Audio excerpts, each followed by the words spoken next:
Coming up on this month's NCE News Wrap.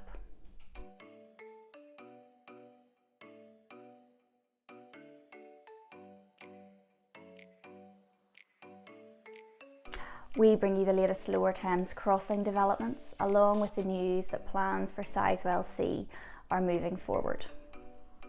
In other news, a spokesperson for Hinkley Point C has rebuffed claims that the project could be facing further delays, and the proposed restoration of the Portishead railway line has been given the green light.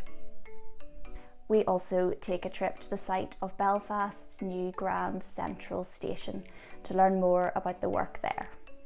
The episode will be released next Wednesday, and you can subscribe to our YouTube channel and follow us on Twitter, LinkedIn and Facebook to keep up to date.